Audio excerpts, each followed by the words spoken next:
The locomotive's whistle pierced the autumn air like a lonesome wolf's cry, its black smoke billowing against the backdrop of Wyoming's gray stone mountains.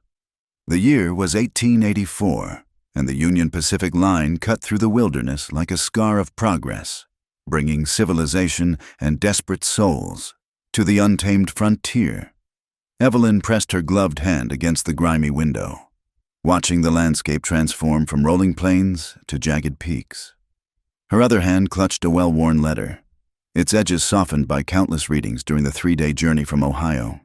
The careful script promised a new life, a proper home, and a husband named Thomas who owned a modest ranch outside Coyote Ridge. The train lurched to a stop with a grinding of metal on metal, steam hissing like an angry serpent. Through the window, she could see the town, if one could call it that. A collection of weathered buildings huddled against the wind, their unpainted boards gray as the mountains beyond. The platform consisted of rough planks that had seen better days, and a handful of people waited there, their faces turned toward the train with the calculating expressions of those who made sport of judging newcomers. "Coyote Ridge," the conductor called, his voice cutting through her nervous thoughts. "All passengers for Coyote Ridge." Evelyn gathered her courage along with her carpetbag and small trunk, all her worldly possessions now, the hem of her best traveling dress, a deep blue wool that had seemed so fine in Ohio, suddenly felt shabby as she stepped onto the platform. The wind hit her immediately, sharp and cold despite the autumn sun, carrying with it the scent of sage and something wild she couldn't name. The stares began at once. Women in calico and homespun whispered behind their hands, their eyes taking in every detail of her Eastern dress, her carefully pinned hair, the way she stood with her back straight despite the trembling in her knees.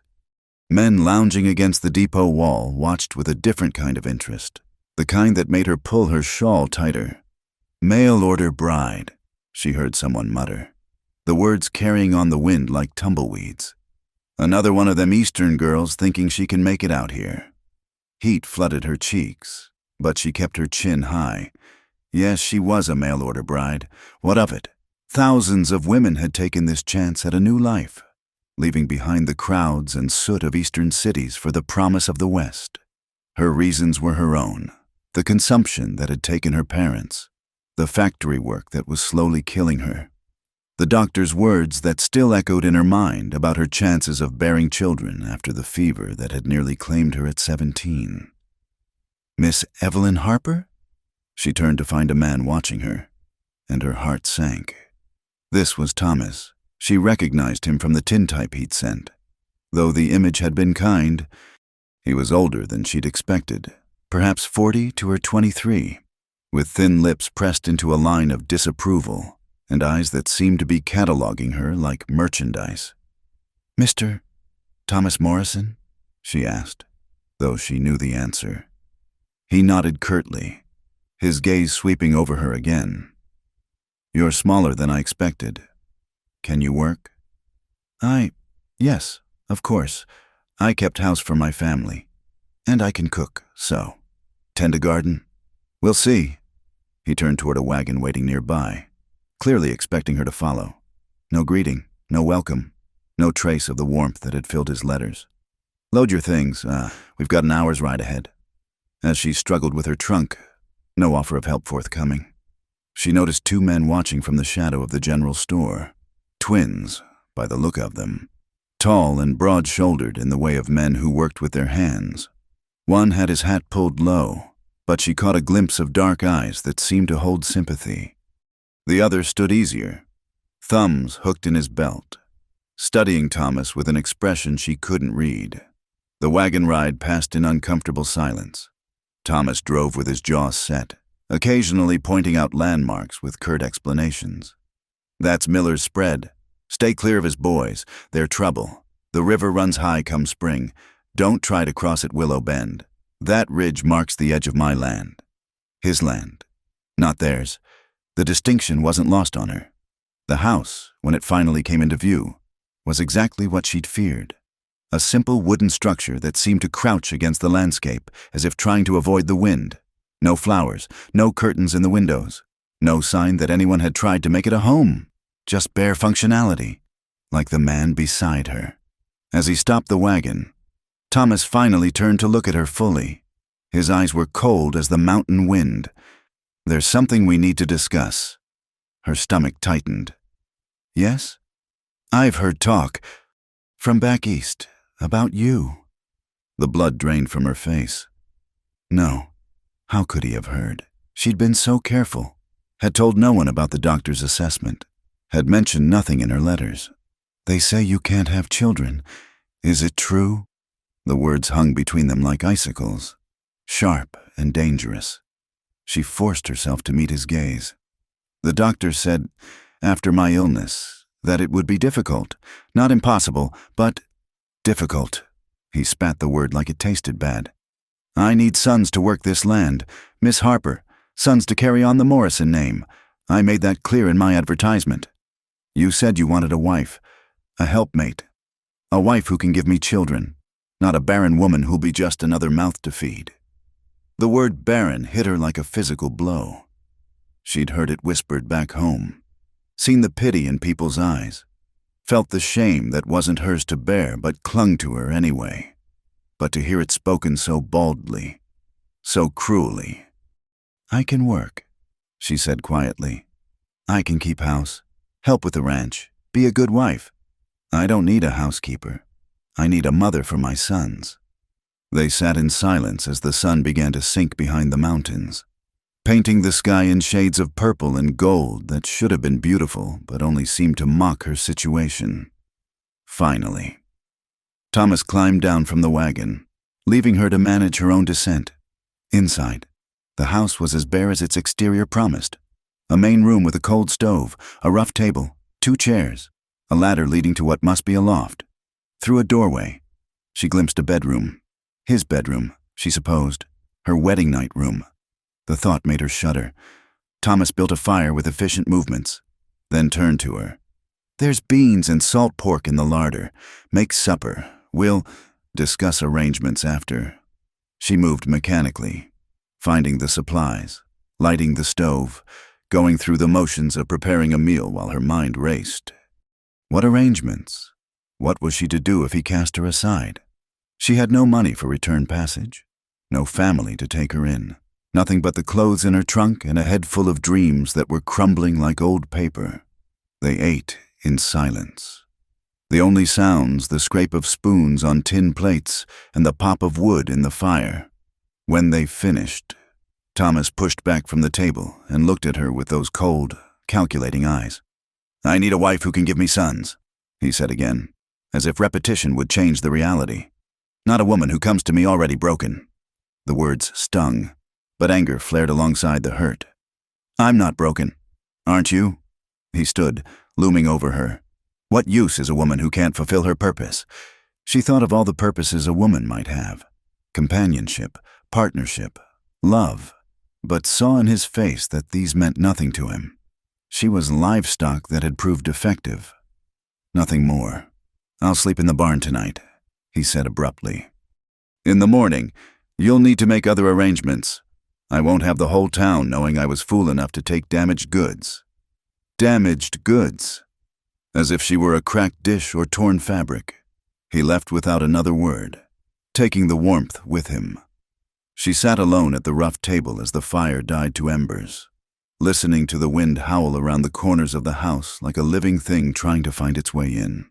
Or perhaps that was just the sound of her hopes dying.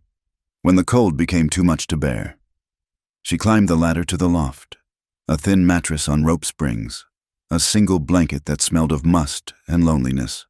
She lay fully clothed in the darkness, feeling the weight of the mountains pressing down, the vast emptiness of the west stretching in all directions. Somewhere in the distance, a wolf howled, and others answered, their voices threading through the night like a lament. She pressed her face into the thin pillow and finally let the tears come. Salt water in a dry land. While outside the wind whispered secrets to the stones and the stars looked down with cold indifference on another broken dream in the territory of Wyoming. Dawn came harsh and bright through the cracks in the loft walls, finding Evelyn still in her traveling dress, stiff with cold and sleeplessness. Below, She could hear Thomas moving about, the clatter of the stove door, the scrape of boots on rough floorboards. For a moment, she allowed herself to hope that morning might bring a change of heart, that the man who had written those promising letters might emerge from behind the cold stranger's facade. That hope died when she descended the ladder to find him packing provisions into a canvas sack, his movements decisive and final. "There's an abandoned homesteader's cabin about 3 miles north, near the edge of the pine forest," he said without looking at her. "Roof's still good. You can stay there until you figure out your next move." He paused, then added with calculated cruelty, "Unless you'd prefer I take you back to town. I'm sure the good folks of Coyote Ridge would enjoy the spectacle. Thomas Morrison's mail-order bride, cast aside for being barren. Not even good enough for one night." The humiliation burned, but she kept her voice steady. "The cabin will do," he grunted, seeming almost disappointed by her composure. Within an hour, her trunk was loaded back onto the wagon, her dreams packed away with her few possessions. The ride north was even more silent than yesterday's journey. The only sounds the creak of wheels and the cry of a hawk circling overhead.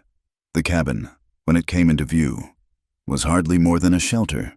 4 walls of weathered logs, gaps chinked with mud that had crumbled in places, a door hanging askew on leather hinges. But it had a roof, as promised, and a stone chimney that looked sound. Better than nothing, which was what she had. Thomas dumped her trunk without ceremony and turned the wagon around without a word, leaving her standing alone in the dooryard with the morning sun climbing higher and the wind already picking up its eternal song. She watched until the wagon disappeared over a rise, then squared her shoulders and faced her new reality. The cabin's interior was a testament to someone else's failed dreams.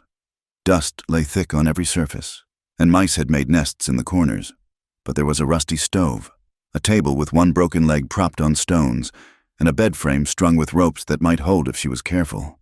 Tools hung on the walls, an axe, a saw, implements she didn't recognize but might learn to use. She spent the morning cleaning, throwing herself into the work to keep the despair at bay. By noon, she had the worst of the debris cleared and a small fire crackling in the stove. Her trunk sat open in the corner, her few possessions looking pitifully out of place in this rough shelter. The china teacups her mother had insisted she pack. Every home needs something beautiful. Evie seemed to mock her with their delicate roses and gold rims. It was while she was trying to rehang the door properly that she heard the whispers carried on the wind. Looking up, she saw them, 3 women from town, their bonnets bobbing as they stood at a distance, pointing and talking behind their hands. The news had traveled fast. Then, by nightfall, everyone in Coyote Ridge would know. The mail-order bride cast aside for her barrenness, now living like a hermit in the woods. She turned her back on them and continued working on the door, but her hands shook as she fitted the leather hinge back into place. The women eventually moved on, but she knew they'd be back. If not in person, then in spirit. Every trip to town for supplies would be a gauntlet of stares and whispers. "There's that Harper woman," they'd say. "The one who couldn't give Thomas Morrison the sons he needed, living out there all alone. Poor thing. Though really, what did she expect? Coming out here damaged like that?" As the sun began its descent toward the mountains, painting the sky in shades of rose and amber, Evelyn stood in the doorway of her cabin and tried to make sense of her new life. The forest pressed close on 3 sides, dark pines that whispered secrets in a language she didn't understand. To the south, she could see the open land rolling away toward town, toward the life she was supposed to have had. The wind picked up, carrying the scent of coming snow despite the early autumn date. She'd need wood for the winter, food supplies, warmer clothes than her eastern dresses. She had a little money saved, not much, but enough for basic supplies if she was careful. She'd have to learn to hunt, maybe trap. The thought was daunting, but what choice did she have? She was carrying in an armload of deadwood when she heard the horse approaching. Her heart lurched. "Thomas, come to throw her off even this mean shelter?" But the rider who emerged from the tree line was one of the twins she'd noticed in town, the one who'd stood easier. she thought, though it was hard to tell with the setting sun behind him. He touched his hat brim as he dismounted, keeping a respectful distance. "Miss Harper, I'm Elias Hutchison. My brother Caleb and I have a place about 2 miles east of here." He gestured toward a laden pack horse. "Thought you might need some supplies to get started." Pride warred with necessity. "I can pay." "No need." His voice was quiet, thoughtful. "Consider it a welcome to the territory. We've all needed help getting established out here." And he unloaded the supplies with quiet efficiency: flour, salt pork, coffee, beans, a thick blanket that looked almost new, candles, matches, even a small bag of sugar that must have been dear this far from civilization. Luxuries she couldn't have afforded. "Why?" she asked as he finished, unable to stop herself. "You don't know me." He was quiet for a moment, adjusting his horse's bridle. "My brother and I came out here 5 years ago, after the war. We know what it's like to start over with nothing but the clothes on your back and folks looking at you sideways." He met her eyes then, and she saw understanding there, and something else, a steadiness that made her feel less alone. "Thomas Morrison's a fool, if you don't mind my saying. A woman's worth isn't measured by, well, he's a fool." Heat flooded her cheeks, but not from shame this time. "Mr. Hutchison, Elias, and I'll be back in a few days with some firewood. That deadfall won't last you through a cold snap, and we're due for one soon." He swung up into the saddle, then paused. "You know how to use that rifle?" He nodded toward an old Henry rifle she hadn't noticed hanging on the cabin wall. "No. I'll teach you, if you like. Useful skill out here." Before she could respond, he touched his hat again and rode off, leaving her standing in the dooryard with more supplies than she'd had in Thomas's house and a strange warmth in her chest that had nothing to do with the exertion of carrying wood. As full dark settled over the mountains, Evelyn built up her fire and made a simple meal from the supplies Elias had brought. The salt pork sizzled in the pan, and the scent of coffee, real coffee, not the chicory substitute she'd grown used to, filled the small cabin. She ate at the rickety table by candlelight, listening to the night sounds beyond her walls. An owl called from the pines, and something larger crashed through the underbrush. Elk, maybe, or deer. Later, wrapped in the new blanket on the rope bed. She stared up at the ceiling beams and thought about the turn her life had taken. 24 hours ago, she'd been a nervous bride approaching her new home. Now she was, what? Not a wife, certainly not quite a spinster. That implied a choice, a cast-off, discarded woman making her home in a cabin that spoke of someone else's failure. But as she lay there listening to the wind and the distant howl of wolves, she felt something she hadn't expected. A tiny spark of possibility. She was alone, yes, but also free. No cold-eyed husband judging her worth by her womb. No town expectations to live up to. They'd already written her story. So why not write her own? Tomorrow she would go to town for the supplies she could afford. She would face their stares and whispers with her chin high. She would learn to shoot that rifle, to set traps, to read the weather and the movement of clouds over the mountains. She would survive, because the alternative was to prove Thomas and all of them right, that a woman who couldn't bear children had no worth, no purpose, no place in this harsh land. The wolves howled again, closer now, and she pulled the blanket higher. Outside, the first stars were emerging, bright and cold as chips of ice in the vast western sky. She thought of Elias Hutchison's quiet kindness, of the way he'd said a woman's worth, as if he truly believed it could be measured by something other than her body's ability to create life. Perhaps, she thought as sleep finally began to claim her, the West might offer more than just hardship and loneliness. Perhaps in this land of new beginnings, even a cast-off bride could find her own way. 3 days passed before Evelyn saw another soul. She'd spent them in hard labor, patching the worst gaps in the cabin walls with mud and grass, hauling water from the creek a quarter-mile away, gathering what edible plants she could identify from memory of her mother's teachings. Her hands, already roughened from factory work, grew new calluses, Her back ached constantly, but each small improvement to the cabin felt like a victory against the judgments of Coyote Ridge. She was attempting to construct a rough fence from fallen branches, something to mark her claim to this small space, however temporary.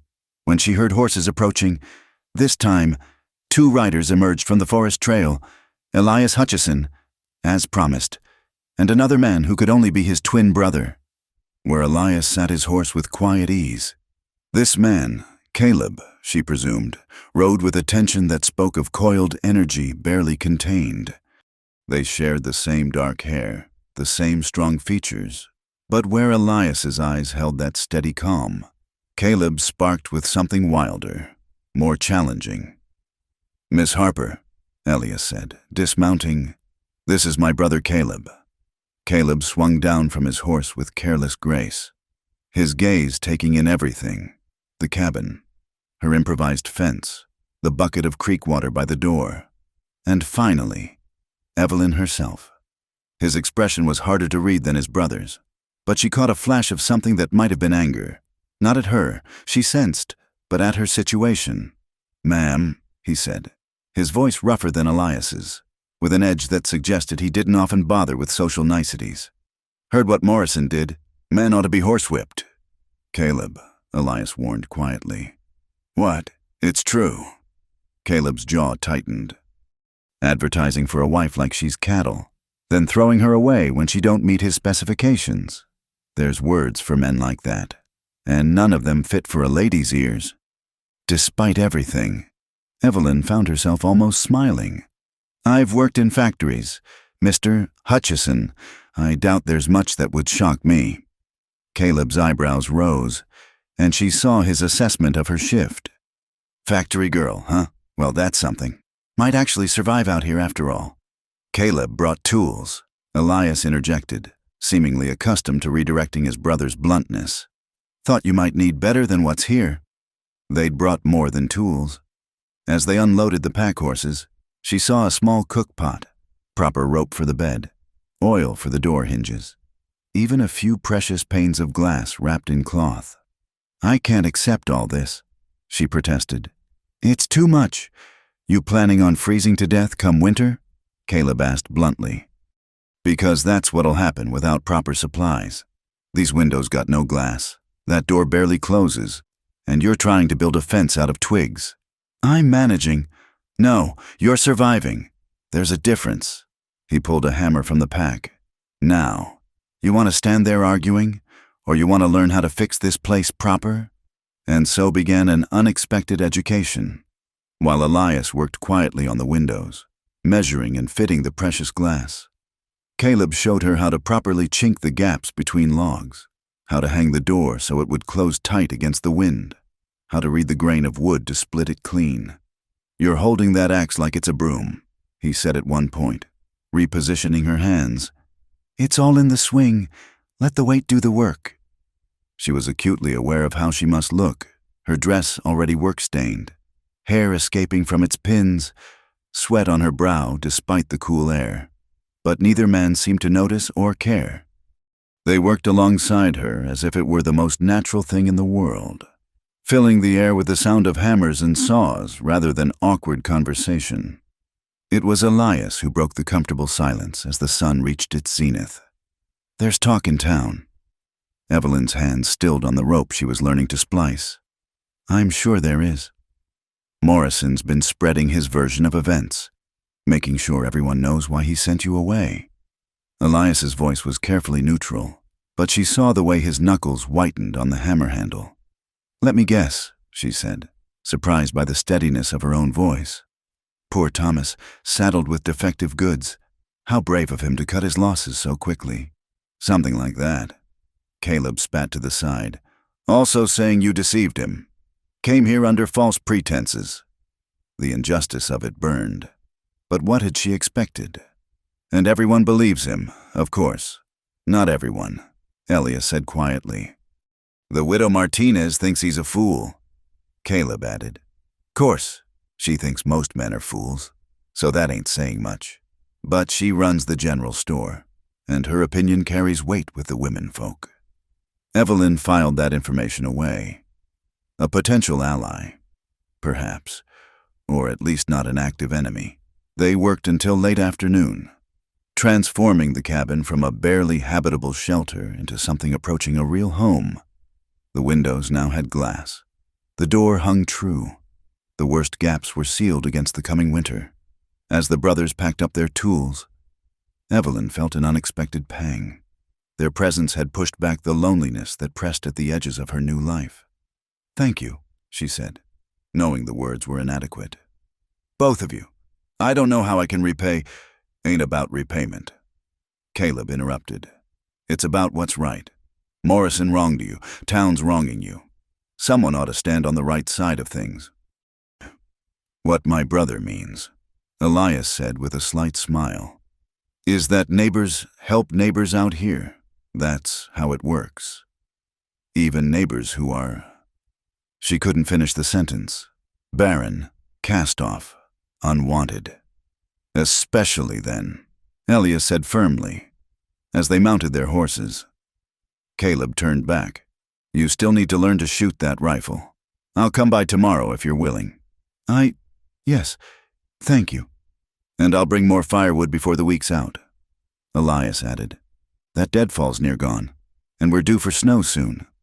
They rode off as the sun began its descent, leaving Evelyn standing in front of her much-improved cabin. Through the new windows, candlelight would shine warm come evening. The door would close tight against the night wind. Small things, perhaps, but they felt monumental. She was heating water for tea, real tea, from Elias's supplies. When she heard another horse approaching, her heart sank, expecting Thomas or perhaps some curiosity seeker from town. But the rider who appeared was a woman, sturdy and gray-haired, wearing a man's coat over her dress and riding astride like she'd been born to it. "You'd be the Harper girl," the woman said without preamble. "I'm Maria Martinez. I run the general store." Evelyn stepped outside, wary. "Mrs. Martinez. Widow Martinez. Been on my own these 15 years and aim to keep it that way." She studied Evelyn with sharp, dark eyes. "Those Hutchison boys been here? Can see their handiwork?" "They've been very kind." Kind's one word for it." The widow dismounted with surprising agility for her age. "You know what you're doing, girl? Living out here alone?" "I'm learning." "Learning," the widow snorted. "You ever skinned a rabbit? Preserved meat for winter? Delivered a calf in a blizzard?" "No, but nothing. You'll die out here playing at pioneering." She fixed Evelyn with that sharp gaze. "Unless you're willing to learn proper, I might be convinced to teach you a thing or two, if you're not too proud." Pride. Evelyn almost laughed. Pride was a luxury she could no longer afford. "I'd be grateful for any knowledge you're willing to share." The widow walked around the cabin, inspecting the work. Boys did good, practical. That's what matters out here, not whether a woman can breed like a prize mare. The blunt words should have stung, but something in the widow's tone made them feel more like solidarity than insult. "Morrison's telling everyone I deceived him," Evelyn said quietly. "Morrison's an ass." The widow replied flatly. "Always has been. His first wife died trying to give him that son he's so fixed on. Worked her to death. More like, you're well rid of him, whatever the circumstances." As quickly as she'd come, the widow prepared to leave. "I'll expect you in town come Saturday, early morning. You'll help me with inventory, and I'll teach you what plants hereabouts won't kill you. Fair trade?" "More than fair. Thank you." "Don't thank me yet. I'm not easy to work for." She mounted her horse with the same surprising agility. "And girl, when you do come to town, you hold that head high. You got nothing to be ashamed of. The shame's all Morrison's, and those fools who listen to him." As the widow rode away, Evelyn felt something shift inside her chest. Not quite hope, that still felt too dangerous, but perhaps the beginning of possibility. She had shelter, improved by neighborly hands. She had offers of teaching from unexpected sources. She had, it seemed, allies in this harsh land. The sun set behind the mountains in a blaze of glory, painting the sky in shades of rose and gold and purple. She stood in her doorway, That closed properly now, and listened to the evening sounds of the forest coming alive. Somewhere an owl called, somewhere else. A coyote answered. Tomorrow Caleb would teach her to shoot. Saturday she would face the town with the widow's protection. Winter was coming, with all its challenges.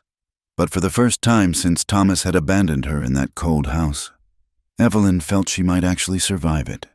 She thought of the Hutchison brothers, so different yet both kind in their own ways. Elias with his quiet strength, Caleb with his fierce energy. Both had looked at her and seen not a barren woman, not damaged goods, but simply a neighbor in need of help. Perhaps, she thought as the first stars appeared, that was enough foundation on which to build a new life. The storm announced itself with a wall of black clouds rolling over the mountains like an advancing army. Evelyn had just finished her morning chores when the temperature plummeted so suddenly that her breath misted in the air. She'd seen winter storms in Ohio, but this was different. A living thing with teeth and claws, howling its intent to devour anything in its path.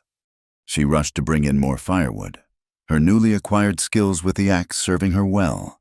The wind picked up with frightening speed, bending the pines nearly horizontal and sending loose debris flying like missiles. By the time she'd secured what she could and barricaded the door, the first snow was falling, not gentle flakes, but a horizontal assault of ice and fury. The cabin groaned under the onslaught. Despite the brothers' repairs, snow found its way through tiny gaps she hadn't known existed. The temperature inside dropped steadily, and she fed the stove with careful calculation. Her wood supply, which had seemed adequate that morning, now looked dangerously small. Night fell early, swallowed by the storm. The wind screamed like a living thing, and somewhere in the darkness, she heard the crack of trees breaking under the weight of ice and snow. She huddled near the stove, wrapped in every blanket she owned, and tried not to think about how thin the walls seemed against nature's rage. It was near midnight when she heard it, a pounding on the door that wasn't wind. Her heart leaped to her throat. Who would be out in this? "Miss Harper, open up!" Caleb's voice, rough with cold. She struggled with the door, fighting against the wind that tried to tear it from her hands. He stumbled inside, covered in snow and ice, dragging someone with him. Elias, she realized with horror, who seemed barely conscious. "Horse spooked," Caleb gasped, maneuvering his brother toward the stove. "Threw him into a ravine, think his shoulder's out, maybe ribs broken, couldn't make it home in this." Elias was pale as the snow clinging to his coat, his face twisted in pain. Working together, they got him onto the bed, and Evelyn saw how his left arm hung at an unnatural angle. "Dislocated," Caleb confirmed grimly. "Need to set it before it swells worse. Tell me what to do." He looked at her sharply. "You sure? It ain't pretty. Neither is letting him suffer. Tell me." What followed was a lesson in frontier medicine that no amount of factory work had prepared her for. Following Caleb's terse instructions, she helped hold Elias steady while Caleb manipulated the shoulder back into place. Elias's cry of pain cut through even the storm's howling, and then he mercifully passed out. "Good," Caleb muttered, checking his brother's ribs with surprisingly gentle hands. "Sleep's the best thing for him now." They worked in efficient silence, removing Elias's wet clothes, wrapping him in blankets, building up the fire as high as they dared. Only when Elias was settled did Evelyn realize Caleb was swaying on his feet. "You're half frozen yourself," she said. "Sit, I'll make coffee." "Ain't proper, us being here," he said, but sat heavily in one of the chairs. "Neither is dying of foolish pride." She busied herself with the coffee pot, grateful for something to do with her shaking hands. "What were you doing out in this?" "Checking the livestock. Storm came up faster than expected." He accepted the coffee gratefully, wrapping his hands around the hot tin cup. "Saw your smoke and figured we'd better check on you too. Good thing, this cabin's sound enough, but you'd have run out of wood by morning." They sat in companionable silence, listening to the storm rage and Elias's labored breathing. The single room felt smaller with 3 people in it, but also warmer, not just from the shared body heat, but from the simple presence of other humans against the wilderness's fury. He's sweet on you," Caleb said suddenly. Evelyn nearly dropped her coffee cup. "What?" "Elias. Been mooning about since that first day in town." Caleb's expression was unreadable in the firelight. "Course, so have I, if we're being honest." The words hung in the air like the snow swirling outside. Evelyn felt heat rise in her cheeks that had nothing to do with the stove. "Mr. Hutchison, Caleb, I'm a married woman." "Are you?" His eyes were direct, challenging. Man who says vows, then throws his wife out for something beyond her control, that make a marriage in God's eyes. In the law's eyes, law, he snorted. Same law that says a man can beat his wife, that says women can't vote? Don't put much stock in law myself. Elias stirred, moaning softly, and Evelyn went to check on him. His forehead was hot despite the cold, and she fetched a cloth to cool it.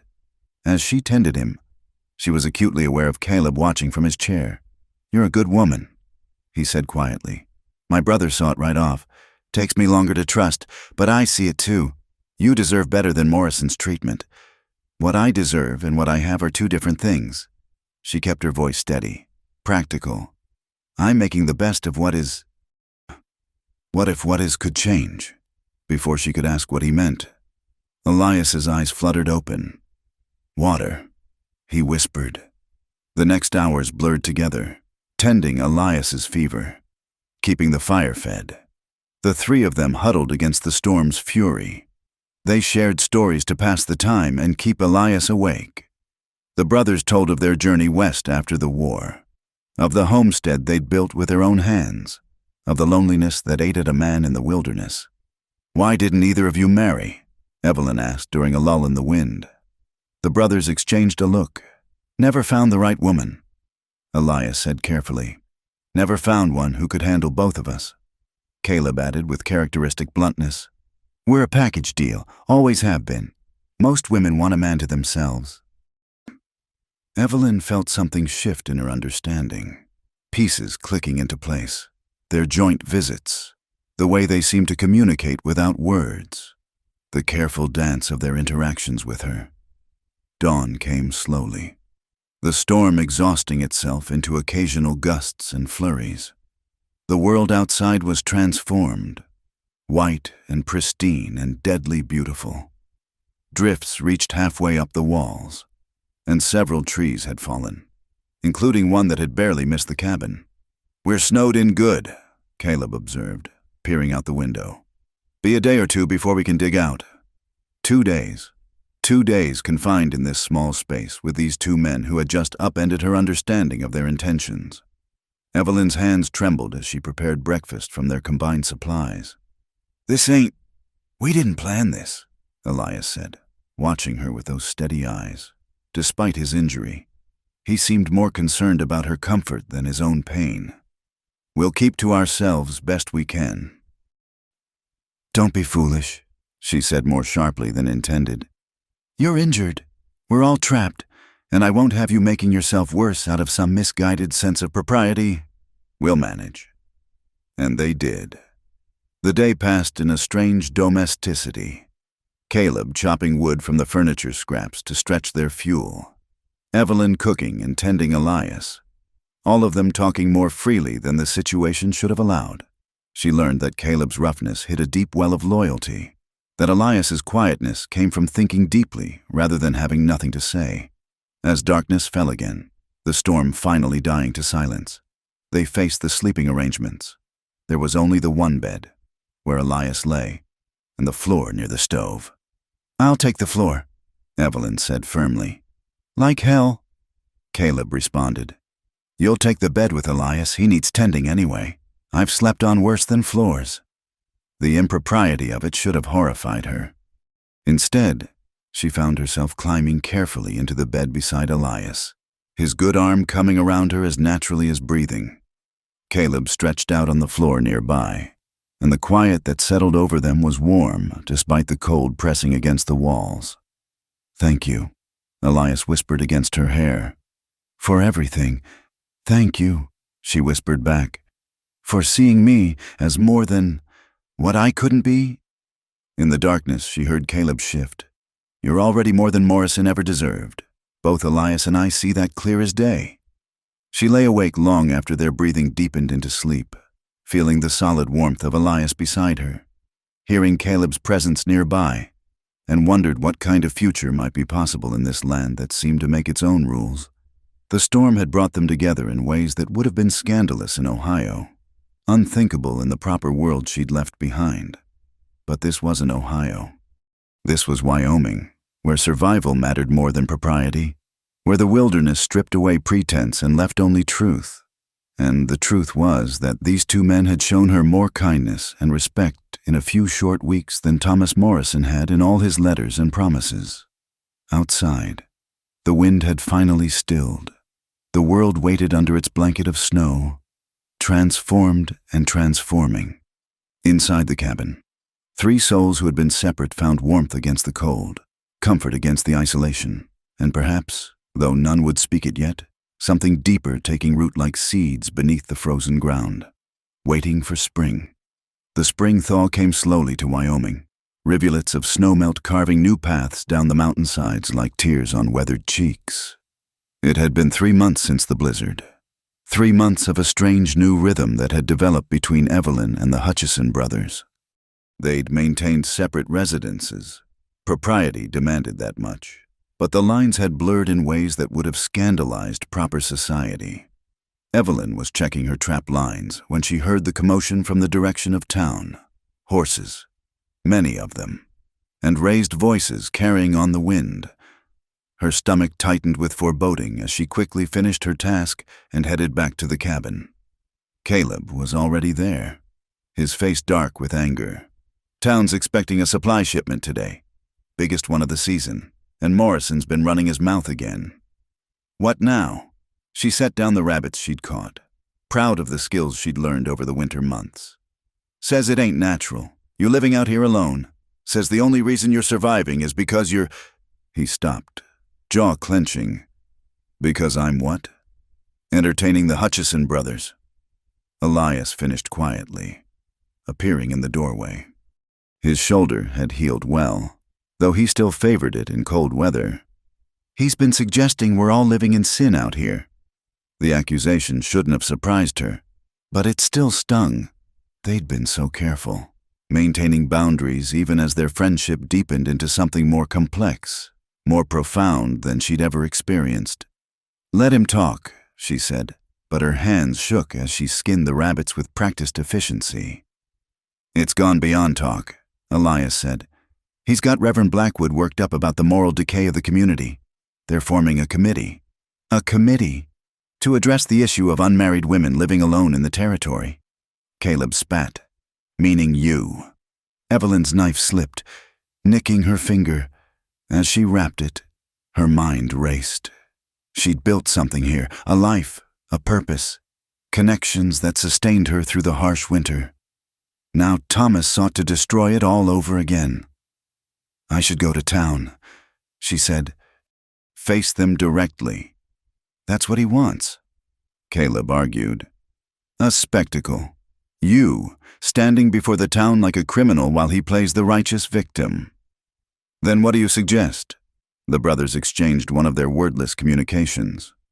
"We have an idea," Elias said carefully. "But you might not like it." Before they could explain, the sound of approaching riders grew louder. Through the window, Evelyn saw a group of townspeople, led by Thomas Morrison and the stern-faced Reverend Blackwood.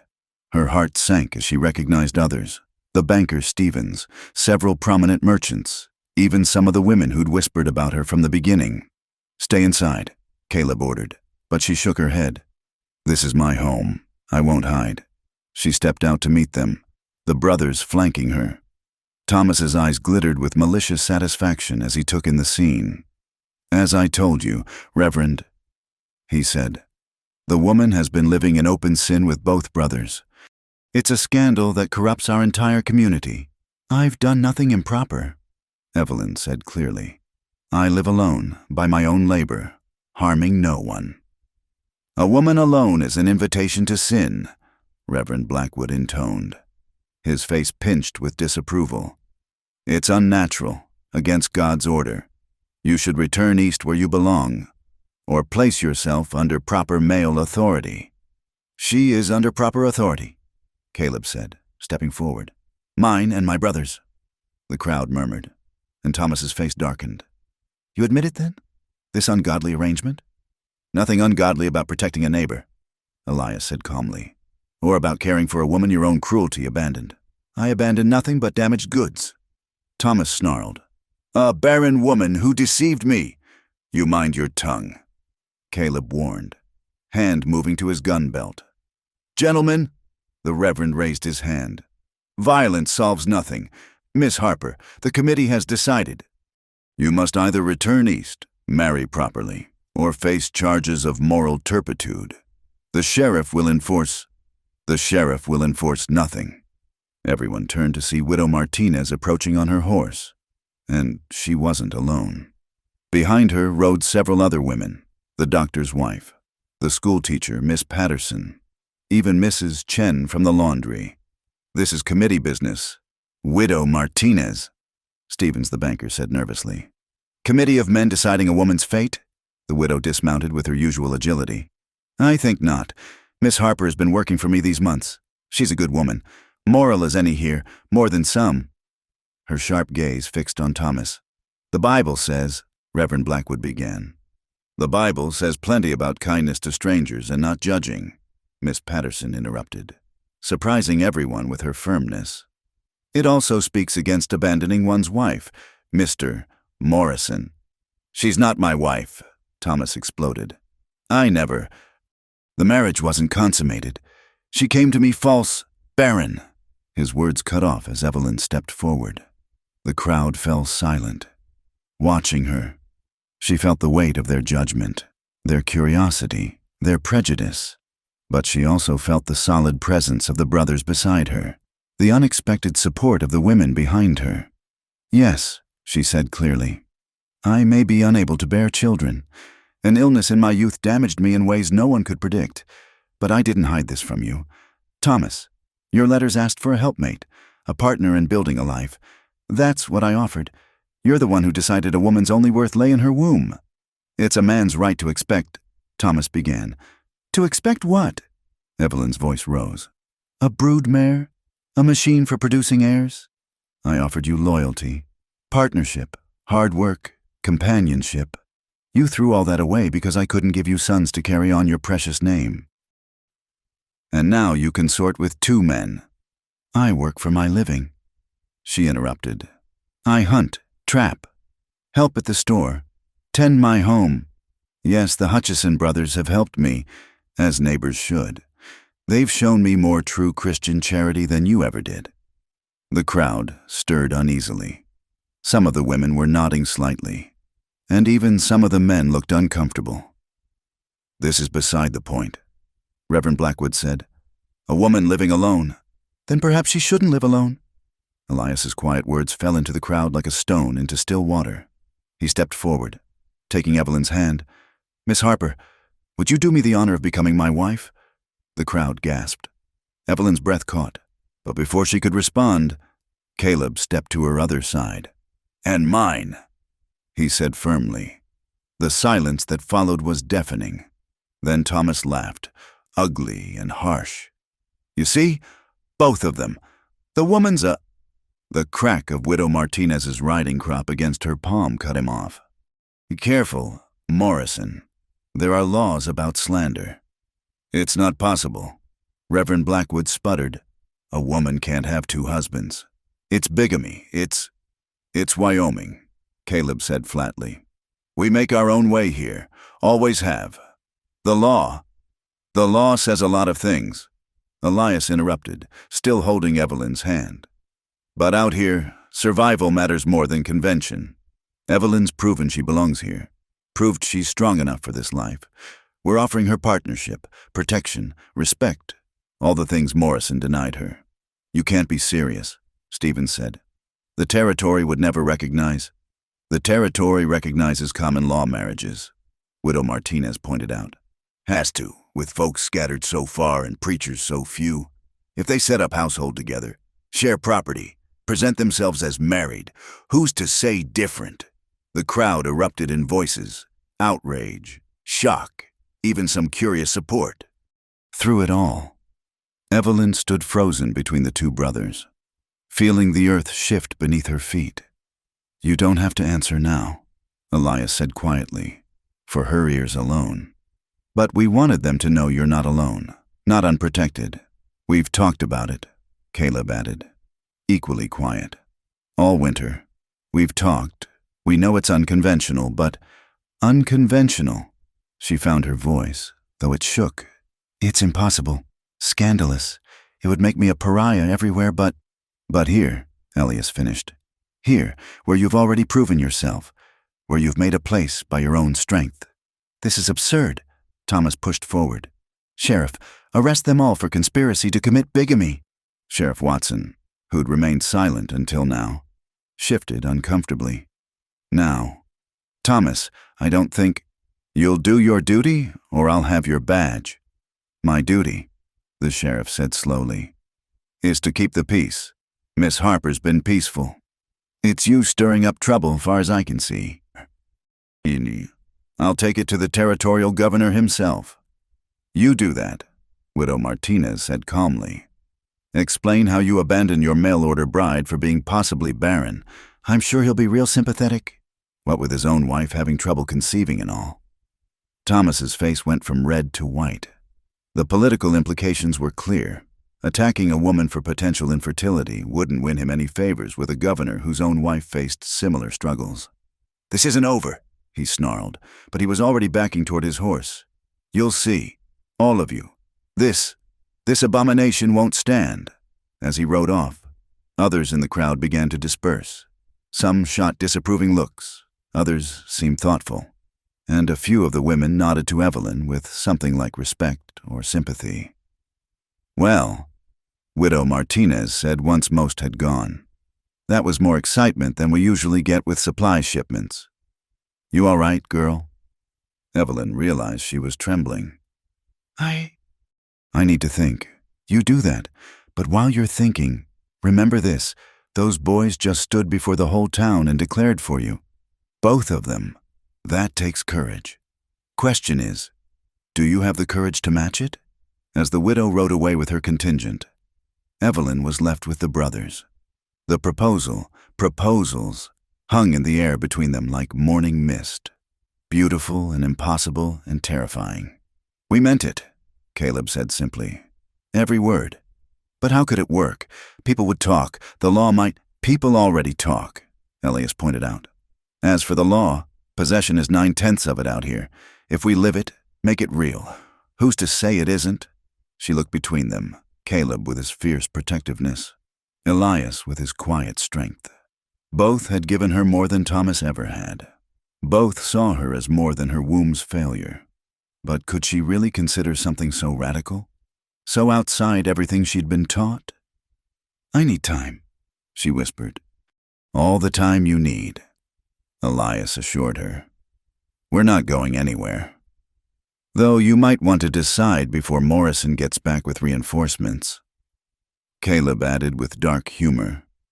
As they helped her back into the cabin, Evelyn's mind whirled with possibilities and impossibilities. In the space of an hour, her life had shifted again, offering a path she'd never imagined. The spring sun climbed higher, melting the last of winter's grip, and she wondered if it might also melt the conventions that had shaped her understanding of what a woman's life could be. The acrid smell of smoke woke Evelyn from restless sleep. For a moment, she thought it was her stove, but the scent was wrong, wilder, carrying the resinous tang of burning pine. She stumbled to the window and gasped. Orange light flickered through the trees, and she could hear shouting in the distance. She threw on her boots and coat, grabbing the rifle Caleb had taught her to use. Outside, the night sky glowed an ugly red to the south. Her heart sank as she realized the direction. The Hutchison brothers' ranch, running through the forest paths she'd learned over the winter. She arrived to find chaos. The barn was fully engulfed, flames leaping into the night sky like demonic dancers. Elias and Caleb were working frantically with several neighbors to save what livestock they could. their faces blackened with soot. "What happened?" she shouted over the roar of flames. "What do you think happened?" Caleb snarled, not pausing in his efforts to lead a terrified horse away from the inferno. Morrison and his bootlickers decided to send a message. Through the smoke and confusion, she saw other figures. Sheriff Watson directing men with buckets, Widow Martinez organizing women to tend the rescued animals, even some of Thomas's usual supporters working to contain the blaze. Whatever their feelings about propriety, the code of the frontier demanded neighbors help fight fire. Evelyn joined the bucket brigade, her arms soon aching from the repetitive motion.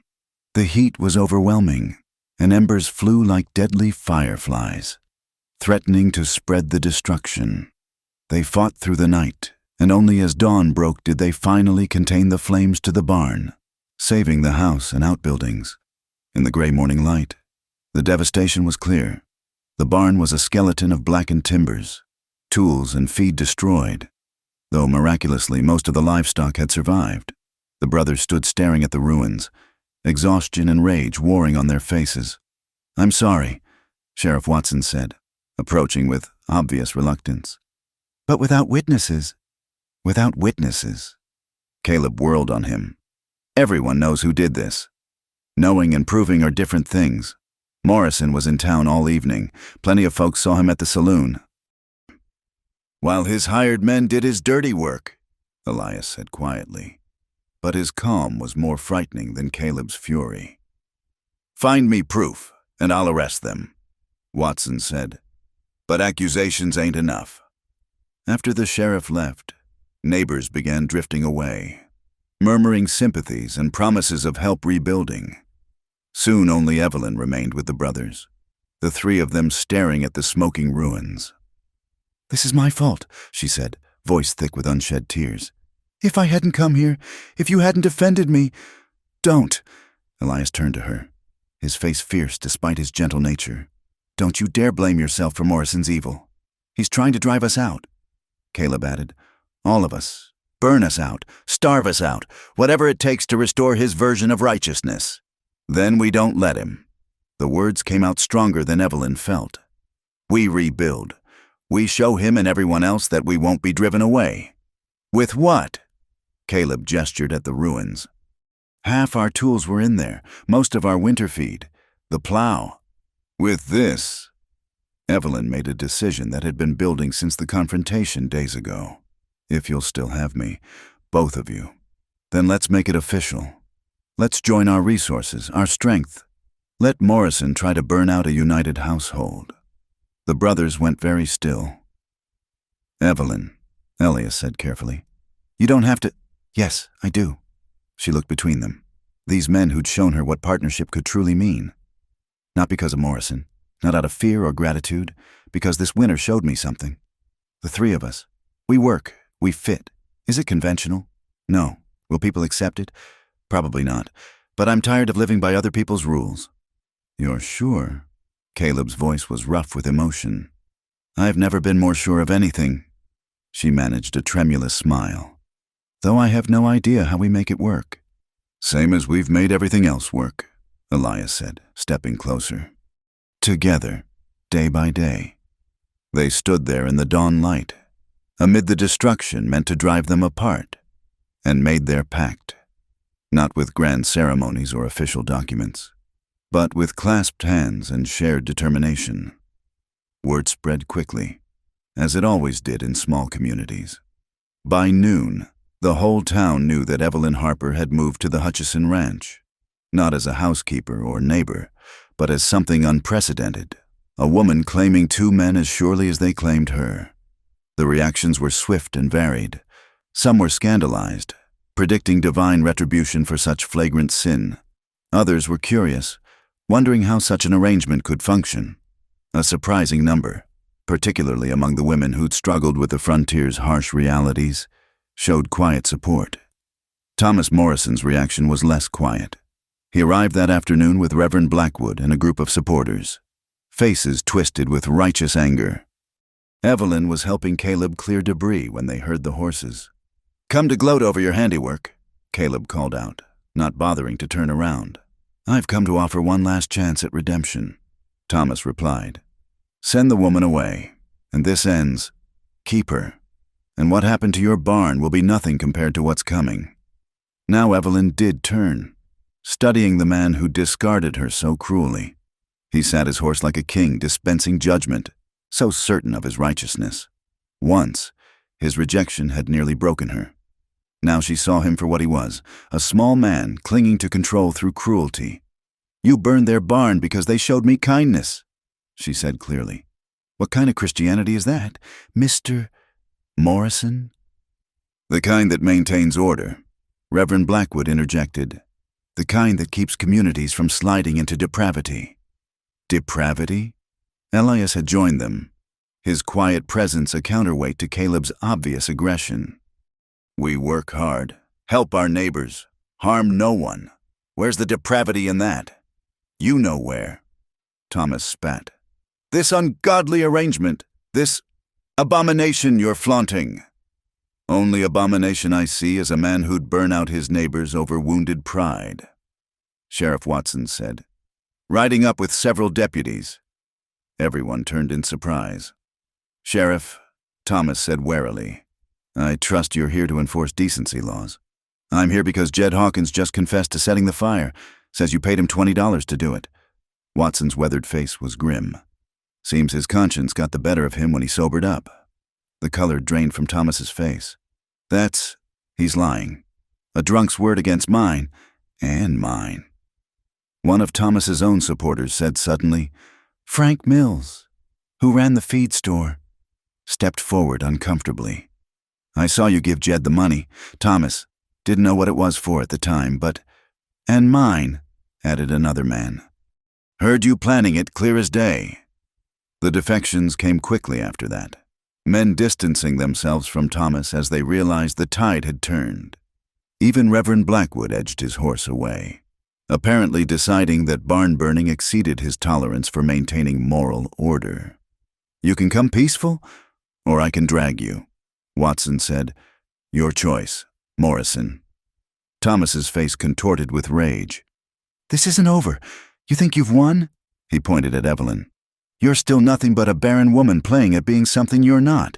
And you two, his gesture included the brothers, you're fools who'll regret... His words cut off as Caleb stepped forward, fists clenched.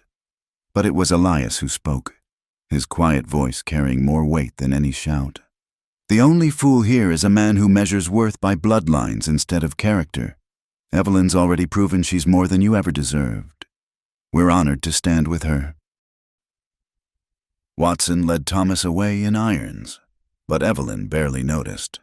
She was too focused on the small crowd that remained, neighbors who'd come to watch the confrontation. Some still looked disapproving, but others nodded slowly, as if seeing something new. Well, Widow Martinez said loudly, seems to me folks who'd burn barns are worse than folks who choose unconventional families. Anyone thinks different can stop shopping at my store. It wasn't acceptance exactly, but it was a beginning. As the crowd dispersed, several men offered to help rebuild the barn. Women who'd never spoken to Evelyn before nodded acknowledgement. The community might not embrace their arrangement, but Thomas's actions had shifted something in the balance. That evening, as they sat around the kitchen table in the house that was now officially home to all three, they made plans, not just for rebuilding the barn, but for the future. How to divide labor, how to handle the inevitable challenges, how to build something that had no blueprint. It won't be easy, Elias warned.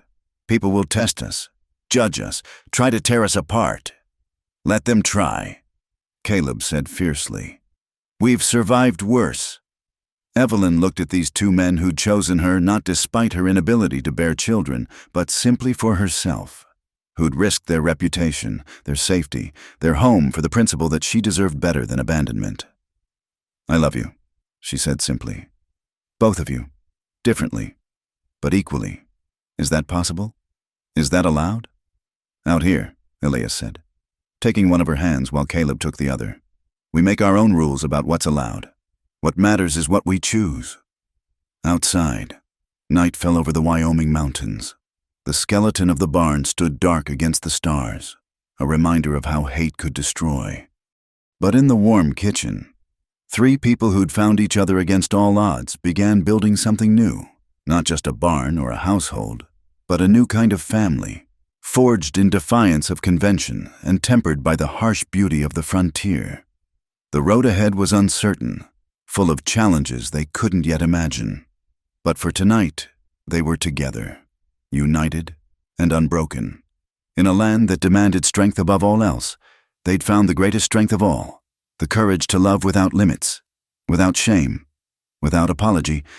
And if that wasn't proper, well, as Caleb had said, this was Wyoming. They made their own way here. The news of Thomas Morrison's departure spread through Coyote Ridge like wildfire through dry grass.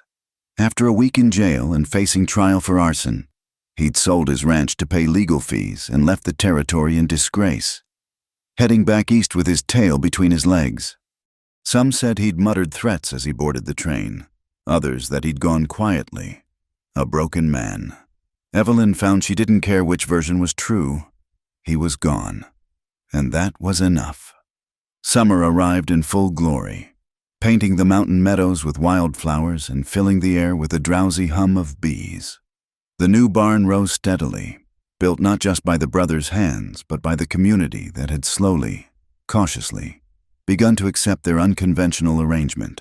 Men who'd once whispered behind their hands now worked alongside Elias and Caleb, sharing stories and flask-warmed coffee. Women who'd clutched their skirts aside when Evelyn passed now nodded greeting, some even stopping to exchange recipes or gossip. It was during the barn raising that Doc Hendricks approached Evelyn. The elderly physician had been one of the few to show her kindness from the beginning, his wife being cut from similar cloth as Widow Martinez. "Might I have a word, Mrs. Hutchison?" He used the title deliberately, publicly, and she felt warmth bloom in her chest. They walked a little apart from the construction bustle, where he turned to her with professional directness. "I've been thinking about your condition, the one Morrison made such a fuss about." Evelyn stiffened. Even with Thomas gone, the wound of his rejection remained tender. "There's nothing to be done about it, Doctor. The fever damaged." "Perhaps," he interrupted gently. "But fevers can cause many types of damage, not all permanent. I've been corresponding with a colleague in Denver who's had success treating similar cases. The frontier's harsh on women's bodies, but it can also make them stronger. You've been here nearly a year now, living rough, working hard. Your whole constitution's changed." "What are you saying?" "I'm saying don't give up hope. The body has ways of healing we don't fully understand. I've seen women told they'd never conceive go on to have large families. I've also seen women who bore 10 children easily, suddenly unable to have more. Nothing's certain in this life." She walked back to the barn, raising in a daze, the doctor's words echoing in her mind. Hope was dangerous. She'd learned that with Thomas. But as she watched Elias carefully fitting beams while Caleb directed the lifting crew, she couldn't help but wonder what a child of theirs might look like. Then she pushed the thought away. She had a family already, unconventional as it was. That had to be enough. The summer days settled into a rhythm. Morning chores shared among the three of them. Afternoons working, Evelyn had expanded her trap lines and taken on more hours at Widow Martinez's store, while the brothers rebuilt their horse breeding operation.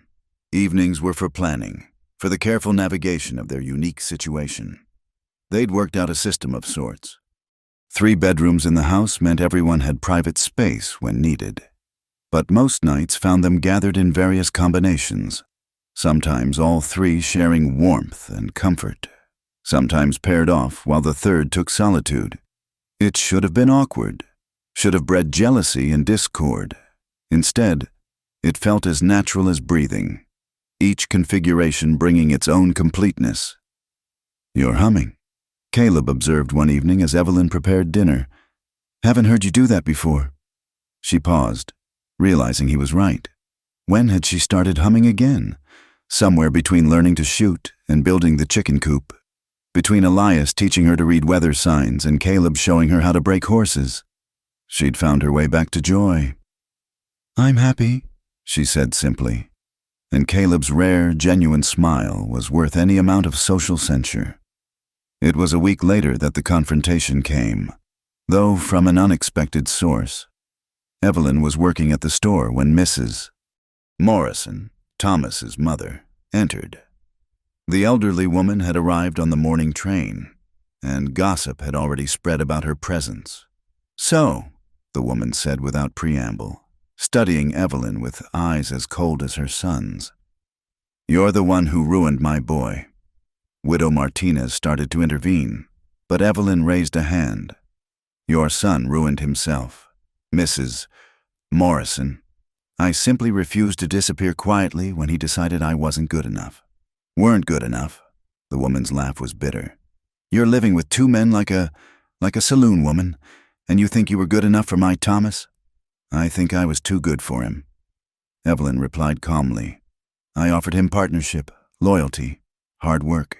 He wanted only a broodmare. When I couldn't be that, he threw me away like garbage. The Hutchison brothers saw my worth beyond my womb. That's the difference between them and your son." Mrs. Morrison's face flushed. "How dare you? How dare I what? Survive? Thrive? Find happiness despite your son's cruelty?" Evelyn felt years of hurt crystallizing into strength. "I'm sorry your son disappointed you, Mrs. Morrison, but that's not my fault. He made his choices, and they led him to burn down a barn out of spite. I made mine, and they led me to a home filled with love. I know which I prefer." The older woman seemed to deflate, aging before Evelyn's eyes. "He wrote me, told me about you, said you tricked him, lied about your condition. I never lied. I was honest about my past illness. He chose to hear only what he wanted."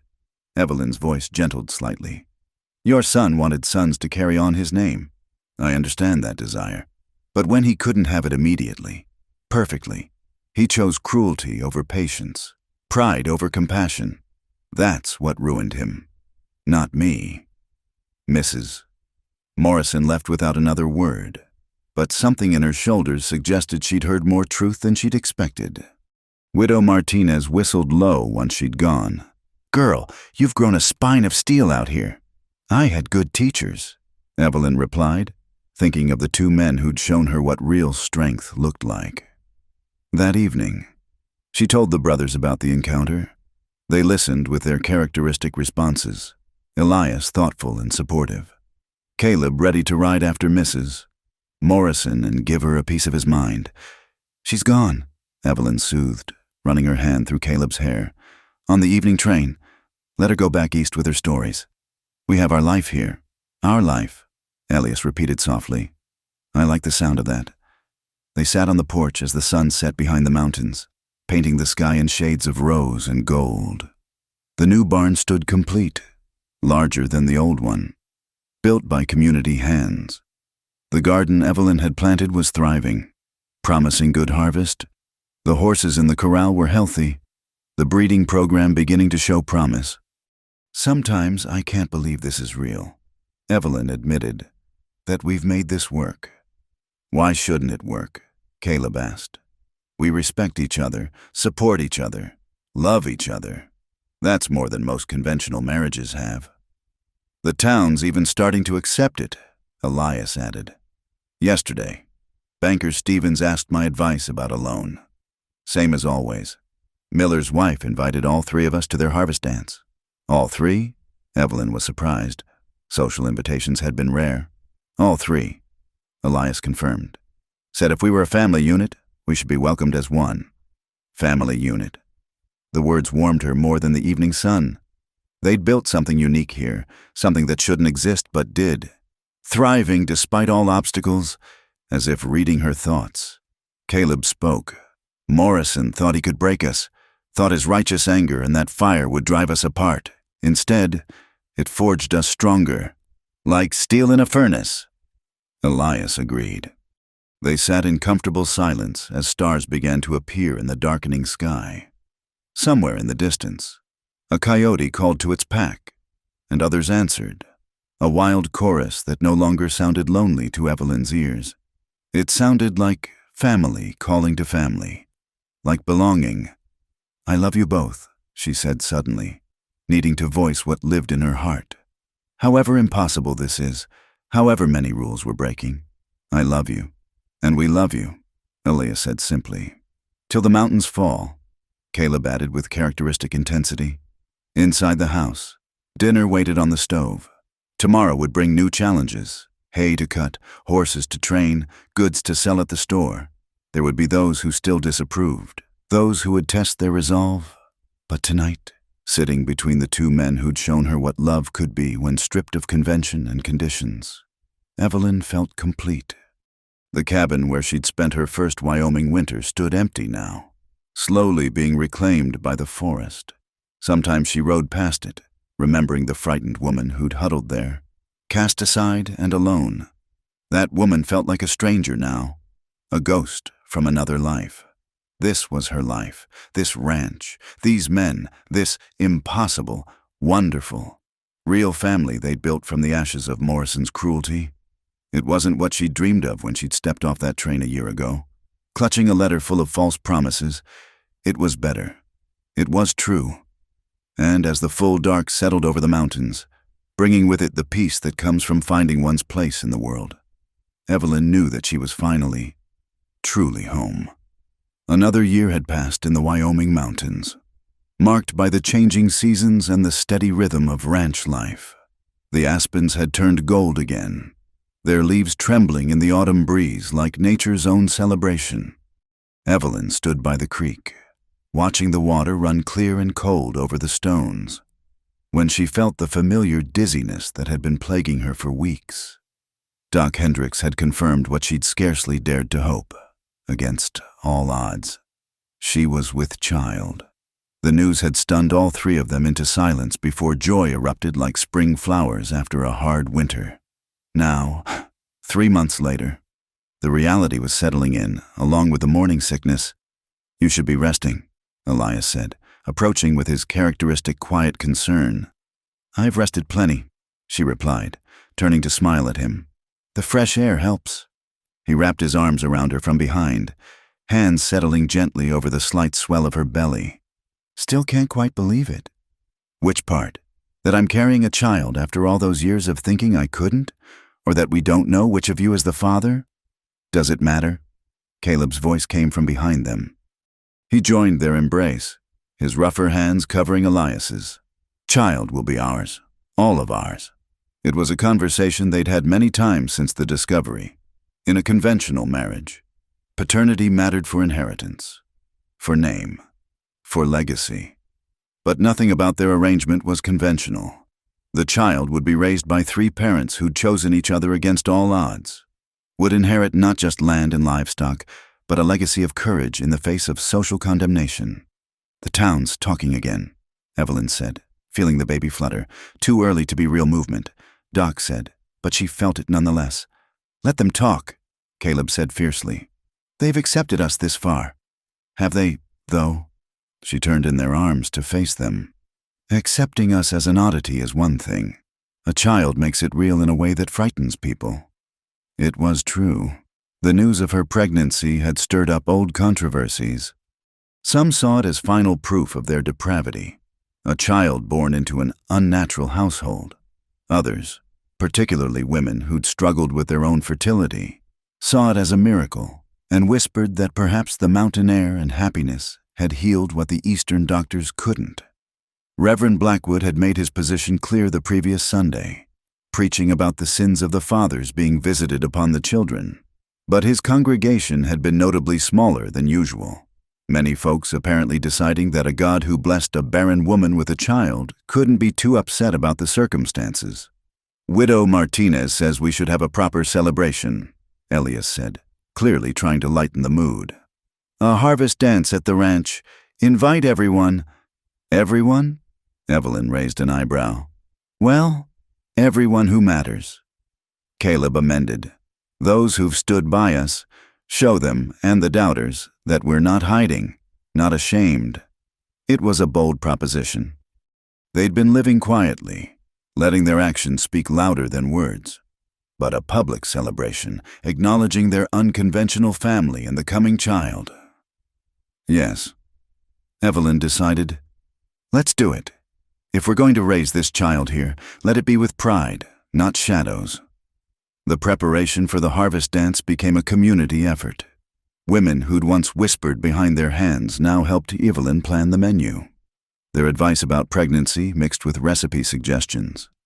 Men who'd helped raise the barn returned to help construct a dancing platform. Their acceptance proven through action rather than words. Even Sheriff Watson stopped by, ostensibly to discuss security for the gathering, but really to offer congratulations. "My Mary had troubles conceiving too," he said quietly. 7 years we'd waited before our first. Don't let anyone tell you this isn't a blessing. However it came about. The night of the dance arrived crisp and clear. Stars brilliant in the autumn sky. Lanterns hung from every available surface, casting warm light over the transformed ranch yard. The smell of roasting meat and fresh bread filled the air. And Caleb's fiddle, a skill he'd hidden until recently, provided the opening music. People came, more than they'd expected, more than they'd hoped. Families with children, young couples, widows and bachelors. Even some who'd been vocal in their disapproval. They came curious, perhaps, or simply drawn by the promise of good food and music. But they came. "Look at you," Widow Martinez said, resplendent in her best black dress. "Glowing like a lantern yourself. How you feeling?" "Nervous," Evelyn admitted. "Happy? Scared? Everything at once. That's motherhood for you. Gets worse and better, all at the same time." The widow's eyes softened. "You've done something remarkable here, girl.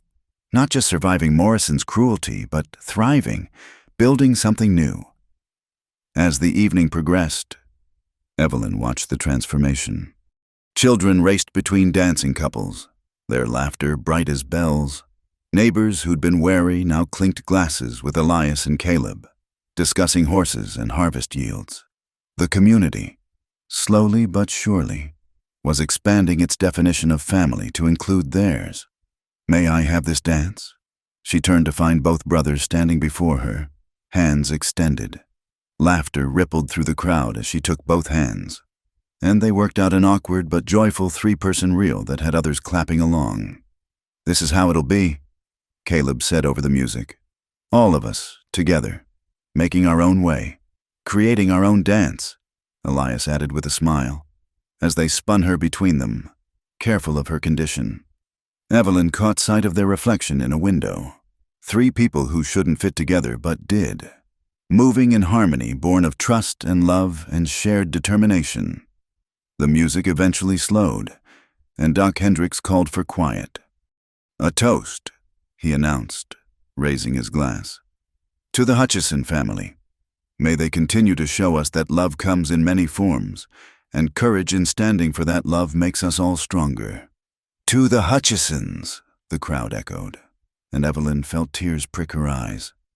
Later, as the celebration wound down and neighbors began departing with warm farewells and promises to help when the baby came, Evelyn stood between her 2 partners, watching the lanterns flicker like earthbound stars.